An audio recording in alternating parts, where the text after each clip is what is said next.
Chapitre 23. L'Annonciation. Voici ce que je vois. Marie, une très jeune adolescente, 15 ans au plus à la voir, est dans une petite pièce rectangulaire, une vraie chambre de jeune fille. Contre le plus long des deux murs se trouve le lit, une couchette basse, sans rebord, couverte de nattes ou de tapis. On les dirait étendus sur une table ou une clé à roseaux. Ils sont en effet rigides et ne forment pas de courbe comme il arrive sur nos lits. Sur l'autre mur, une étagère avec une lampe à huile, des rouleaux de parchemin, un travail de couture soigneusement plié que l'on dirait de la broderie. À côté, vers la porte qui est ouverte sur le jardin, mais couverte d'un rideau qu'un vent léger remue, est assise sur un tabouret bas la Vierge. Elle file du lin très blanc et doux comme de la soie. Ses petites mains, un peu moins claires que le lin, font tourner agilement le fuseau. Le petit visage jeune et si beau, légèrement courbé, avec un léger sourire, comme si elle caressait ou suivait quelque douce pensée. Un profond silence dans la petite maison et le jardin, une paix profonde tant sur le visage de Marie que dans son environnement.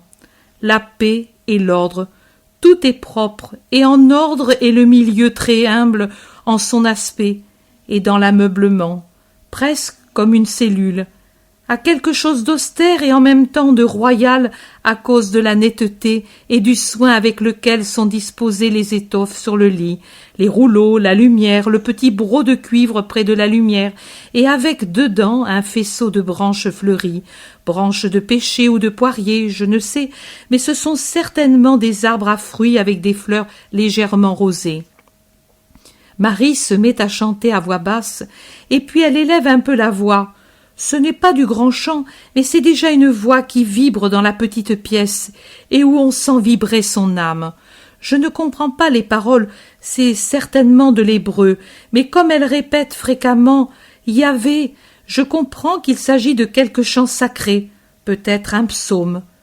Peut-être Marie se rappelle les cantiques du temple, et ce doit être un doux souvenir, car elle pose sur son sein les mains qui tiennent le fil et le fuseau, et elle lève la tête en l'appuyant en arrière sur le mur. Son visage brille de vives couleurs, et ses yeux, perdus dans je ne sais quelle douce pensée, sont rendus plus luisants par des pleurs retenus, mais qui les font paraître plus grands. Et pourtant ses yeux rient, sourient à une pensée qu'ils suivent et l'abstrait de ce qui l'entoure. Le visage de Marie émerge du vêtement blanc et très simple, rosé et encadré par les tresses qu'elle porte comme une couronne autour de la tête. On dirait une belle fleur. Le chant se change en une prière. « Seigneur, Dieu très haut, ne tarde pas d'envoyer ton serviteur pour apporter la paix sur la terre. Suscite le temps favorable et la Vierge pure et féconde pour l'avènement de ton Christ. Père, Père saint, accorde à ta servante d'offrir sa vie dans ce but. Accorde-moi de mourir après avoir vu la lumière et ta justice sur la terre et d'avoir vu accomplie la rédemption. Ô Père saint, envoie à la terre ce qui a fait soupirer les prophètes.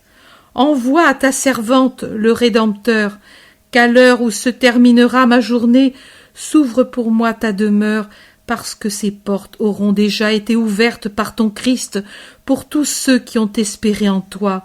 Viens, viens, ô Esprit du Seigneur, viens vers tes fidèles qui t'attendent, viens, Prince de la paix. Marie reste ainsi hors d'elle-même. Le rideau remue plus fort, comme si quelqu'un par derrière faisait un courant d'air ou le secouait pour l'écarter. Et une lumière blanche de perles, associée à l'argent pur, rend plus clairs les murs légèrement jaunes, plus vives les couleurs des étoffes, plus spirituel le visage levé de Marie. Dans la lumière, et sans que la tenture soit écartée sur le mystère qui s'accomplit, même elle ne remue plus. Elle pend absolument rigide contre les montants, comme si c'était un mur qui isole l'intérieur de l'extérieur, Dans cette lumière se prosterne l'archange. Il doit nécessairement prendre un aspect humain, mais cet aspect transcende l'humain. De quelle chair est formée cette figure très belle et fulgurante? De quelle substance Dieu l'a-t-elle matérialisée pour la rendre sensible au sens de la Vierge?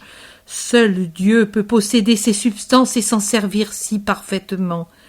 C'est un visage, c'est un corps, ce sont des yeux, une bouche, des cheveux et des mains comme les nôtres, mais ce n'est pas notre opaque matière. C'est une lumière qui a pris la couleur de la chair, des yeux, de la chevelure, des lèvres, une lumière qui se meut et sourit, et regarde et parle. Salut Marie, pleine de grâce, salut. La voix est un doux accord comme de perles qui tombent sur un métal précieux.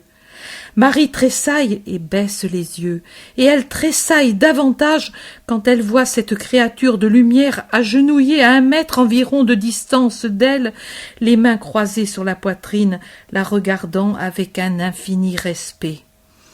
Marie se dresse debout et se serre contre le mur. Elle devient pâle, puis rouge. Son visage exprime étonnement, effarement. Elle serre inconsciemment les mains sur son sein en les cachant sous ses longues manches. Elle se courbe presque pour cacher le plus possible son corps. Une attitude de suave pudeur. Non, ne crains pas. Le Seigneur est avec toi. Tu es bénie entre toutes les femmes. Mais Marie continue à craindre. D'où est venu cet être extraordinaire? Est-ce un envoyé de Dieu ou du trompeur? Ne crains pas, Marie, répète l'archange. Je suis Gabriel, l'ange de Dieu. Le Seigneur m'a envoyé vers toi. Ne crains pas, parce que tu as trouvé grâce auprès de Dieu. Et maintenant, tu vas concevoir dans ton sein et enfanteras un fils, et tu lui donneras comme nom Jésus. Il sera grand, on l'appellera le Fils du Très-Haut, et il le sera en réalité. Et le Seigneur Dieu lui donnera le trône de David son père, et il régnera éternellement sur la maison de Jacob, et son règne n'aura jamais de fin. Comprends, ô Sainte Vierge aimée du Seigneur, sa fille bénie, appelée à être la mère de son Fils. Quel fils tu engendreras? Comment cela peut-il se faire si je ne connais point d'homme?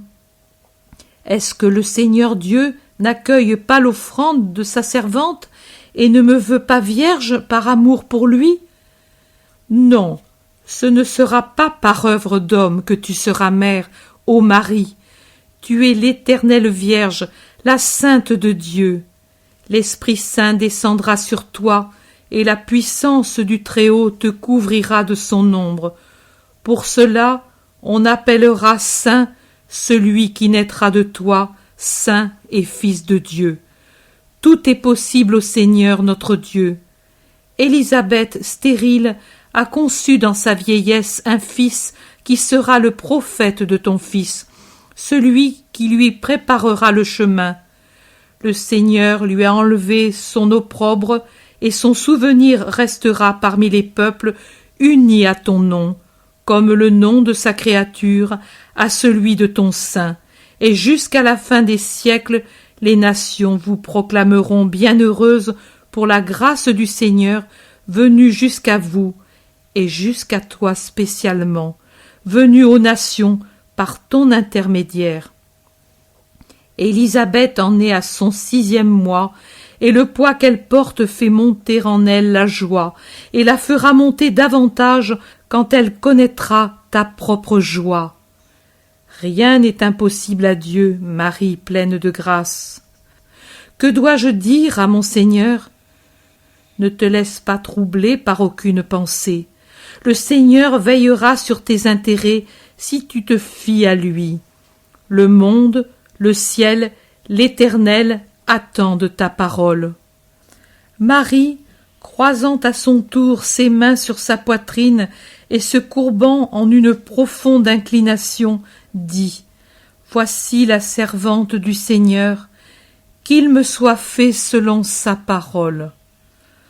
L'ange étincelle de joie, il adore parce que certainement il voit l'Esprit de Dieu s'abaisser sur la Vierge toute courbée dans son consentement. Puis il disparaît, sans remuer la tenture qu'il laisse tirer sur le mystère saint.